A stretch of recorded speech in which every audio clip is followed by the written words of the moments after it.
பிரியமானவர்களே, ஒரு மாதத்தின் கடைசி நாளுக்குள்ளே வந்துட்டோம். கொஞ்சம் திரும்பி பாருங்க. இப்போ தான் 1ஆம் தேதி வந்த மாதிரி இருந்துச்சு, கடைசி நாள் வந்துட்டு. இப்போ தான் ஜனவரி 1 வந்த மாதிரி இருந்துட்டு, இப்பொழுது பாரு அதிகமாக அதுக்குள்ளே 4 மாதம் முடிய போகிறது. நாட்கள் வேகமாக ஓடிக்கொண்டிருக்கிறது. ஆனால் ஒவ்வொரு நாளும் அப்படி கிருபை நம்மை தாங்குகிறது. நீங்கள் யோசித்து பார்த்தா இந்த வருஷத்தில் எத்தனை பிரச்சனை, போராட்டம், நெருக்க வந்தாலும் நீங்கள் கூப்பிட்ட போதெல்லாம் பதில் கொடுத்தார். தட்டின பொழுது கதவை திறந்தார். தேடின பொழுது உங்களுக்கு பதில் கொடுத்தார், இல்லை வாக்கு கொடுத்தபடி. அப்போ ஆண்டவரை துதிக்கணும். ஆண்டவரே, ஒரு மாதத்தை கடந்து வர கிருபை கொடுத்தீங்க, அதற்காக உங்களுக்கு ஸ்தோத்திரம். எனக்கு நல்லவராக, என் குடும்பத்துக்கு நீங்கள் போதுமானவராக இருந்தீங்க, நன்றி. ஆண்டவரை முதல்ல ஸ்தோத்தரிக்கணும், நன்றி சொல்லணும். அப்புறம் இந்த நாளுக்கு ஆண்டவர் என்ன வார்த்தை வைத்திருக்கிறார்? 147 சங்கீதம் 14வது வசனத்தில் ஆண்டவருடைய வார்த்தை சொல்லுகிறது, கர்த்தர் உன் எல்லைகளை சமாதானம் உள்ளவைகளாக்கி உச்சிரமான கோதுமையினால் உன்னை திருப்தியாக்குகிறார்.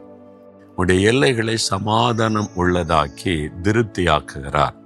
உன்னுடைய எல்லை என்னது? உங்களுடைய ஃபேமிலி ஒரு எல்லை. நீங்கள் வேலை செய்கிற இடம் ஒரு எல்லை. பிஸ்னஸ் செய்தீங்கன்னா பிஸ்னஸ் செய்கிற இடம் ஒரு எல்லை. ஊழியம் செய்தீங்கன்னா ஊழியம் செய்கிற இடம் ஒரு எல்லை. அப்போ நாம் சம்பந்தப்பட்ட அந்த காரியங்களில் சமாதானம் ஆண்டவர் அருள்வாராம். உலகத்தில் இத்தனை யுத்தங்கள், போராட்டங்கள், நெருக்கங்கள், கலகங்கள் நடந்தாலும் உங்கள் எல்லைக்குள்ளே சமாதானம் இருக்காது. ஆண்டோடைய வாக்கு தத்துவம். ஏன்னா நீங்கள் ஆண்டோருக்குள்ள ஒப்பு கொடுத்து சமாதான பிறவை சொந்தமாக்கி இருக்கிறதுனால உங்களுடைய எல்லைக்குள்ளே சமாதானம், உங்கள் வீட்டுக்குள்ளே சமாதானம், உங்களுடைய ஊழியத்திலே சமாதானம், உங்களுடைய வேலை செய்கிற இடத்துல நிம்மதியாக சமாதானமாக வேலை செய்கிற அனுபவம், இது ஆண்டவர் கொடுக்குற ஆசீர்வாதம். அப்படி இல்லையே, ஒரே போராட்டமாக இருக்கிற, பிரச்சனையாக இருக்கிற, குடும்பமே நரகமாக இருக்கிற, வேலை செய்கிற இடம் போனாலும் எப்பவும் ஒவ்வொருத்தரும் ஒரு நெருக்கம் அப்படின்னு கஷ்டப்பட்டு வாழ்கிறீங்களா? ஆண்டவர்கிட்ட கேளுங்க. நீங்கள் சொன்னீங்களே, என் எல்லைகளை சமாதானம் உள்ளதாக்குவேனே, நான் என்னுடைய சம்பந்தப்பட்ட என் குடும்பம், வேலை, ஊழியம், பிஸ்னஸ், என் சம்பந்தப்பட்ட உறவுகள் எல்லாத்திலும் சமாதானத்தை உண்டாக்குங்க. நீங்கள் சமாதான பிரபு என் கூட இருக்கீங்கள, என் எல்லைகளை சமாதானம் ஆக்குங்கன்னு சொல்லி பாருங்க, மாற்றம் வரும். திருப்தி ஆசீர்வதிப்பாராம். ஒரு திருப்தியா வேலையில் திருப்தி இருக்கிறா, ஊழியத்தில் திருப்தி இருக்கிறா, ஒரு மகிழ்ச்சி இருக்கிறா. சிலர் முறுமுறுத்து கொண்டே செய்வாங்க, வேற வழி இல்லை, கஷ்டம், அதனால வேலைக்கு போக வேண்டியது இருக்கு, அதனால இந்த பிஸ்னஸ் பார்க்க வேண்டியது இருக்குது, அதனால இந்த ஊழியத்தை செய்ய வேண்டியது இருக்கிறது. சந்தோஷம் இல்லையே? ஒரு சந்தோஷம், மன மகிழ்ச்சி, திருப்தி, அது ஆண்டவர் கொடுக்கிற ஆசீர்வாதம்.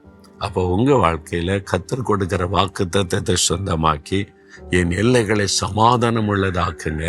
நான் திருப்தியாக மன மகிழ்ச்சியோடு என் காரியங்களை செய்யணும். ஒப்பு கொடுத்து பாருங்க, அந்த மாற்றம் உண்டாகும். ஆண்டவரை பார்த்து சொல்லுங்க, ஆண்டவரே, என் எல்லைகளை சமாதானம் உள்ளதாக்குகிறீர். நான் என் வேலை செய்கிற இடம், படிக்கிற இடம், பணி செய்கிற இடம், ஊழியம் செய்கிற இடம், என் எல்லை முழுவதிலும் சமாதானம் உண்டாகட்டும். ஒரு மனமற்ற தன்மைகள், குழப்பங்கள், போராட்டங்கள், வேதனைகள், சோர்வுகள் எல்லாம் விலகட்டும். சமாதானம் உண்டாகட்டும். திருப்தியா மன மகிழ்ச்சியோடு என் பணிகளை செய்ய கிருபை தாரும். உடைய வாக்கு தத்தத்தின் ஆசீர்வாதம் உண்டாகட்டும். யார் யார் இப்படி ஜெபிக்கிறாங்களோ, இந்த மகன், இந்த மகளுடைய வாழ்க்கையில இன்று முதல் சமாதானம் உண்டாகட்டும். ஆவிக்குரிய மாற்றம் வரட்டும். திருப்தியான ஒரு மனநிலையின் ஆசீர்வாதம் உண்டாகட்டும். இயேசுவின் நாமத்தில் ஜெபிக்கிறேன். ஆமேன், ஆமேன்.